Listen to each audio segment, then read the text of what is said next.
Hi friends, இன்றைக்கி நம்ம potato omelette தான் எப்படி செய்கிறதுன்னு பார்க்க போகிறோம். ஃபஸ்ட்டு ஒரு பாத்திரத்தில் ஒரு 2 முட்டையை உடச்சி ஊற்றி எடுத்து வச்சுக்கலாம்.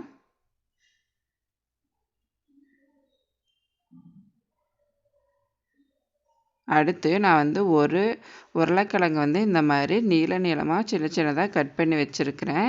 கட் பண்ணி அதில் தண்ணியில் போட்டு அதில் இருக்கக்கூடிய ஸ்டார்ச் கண்டென்ட் எல்லாம் ரிமூவ் பண்ணிடலாம். ஒரு 5 நிமிஷம் மட்டும் இந்த தண்ணியில் நல்லா ஊறட்டும். அதுக்கப்புறமா அதில் இருக்கக்கூடிய தண்ணியை ஃபுல்லாக நம்ம வடிகட்டிடலாம். வடிகட்டிட்டு நம்ம எடுத்து வச்சுருக்கக்கூடிய முட்டையில் ஆட் பண்ணிக்கலாம்.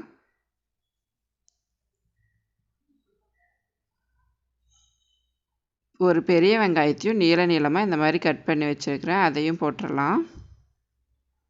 கூடையே ஒரு பச்சை மிளகாய், கொஞ்சமாக கறிவேப்பிலை,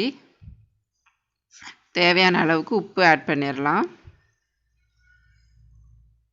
அதிலே ஒரு 1/4 டீஸ்பூன் அளவுக்கு மிளகுத்தூள் ஆட் பண்ணிவிட்டு கொஞ்சமாக கொத்தமல்லி தழையை ஆட் பண்ணிக்கலாம். இப்போ நல்லா மிக்ஸ் பண்ணி விட்டுருங்க.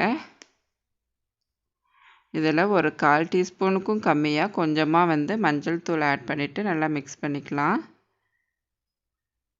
இப்போ ஒரு பாத்திரத்தை எடுத்து வச்சுட்டு அதில் எண்ணெய் தடவிக்கலாம்.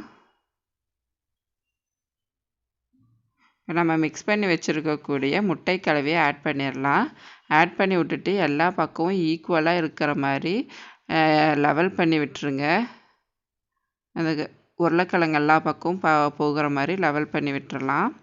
இது ஸ்லோ ஃப்ளேம்லேயே வச்சு குக் பண்ணுங்கள். ரொம்ப ஹை ஃப்ளேமில் வச்சோம் அப்படின்னா சீக்கிரம் அது தீஞ்சு போயிடும். அதனால் கம்மியான ஃப்ளேமில் வச்சுட்டு ஒரு 4லேருந்து 5 நிமிஷம் வரைக்கும் வேகட்டும். இப்போ நான் மேலே லைட்டாக மிளகுத்தூள் லைட்டாக ஆட் பண்ணிக்கிறேன். நல்லா மூடி வச்சு வேக வைங்க. இப்போ ஒரு பக்கம் நல்லா வெந்துருச்சு. இதை நம்ம திருப்பி போட்டுடலாம்.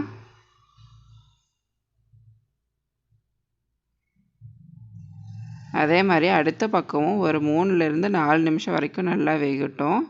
அவ்வளோதான், நமக்கு சுவையான பொட்டேட்டோ ஆம்லெட் ரெடி ஆயிடுச்சு. நீங்களும் உங்கள் வீட்டில் இந்த ரெசிபி ட்ரை பண்ணி பாருங்கள். தேங்க்யூ.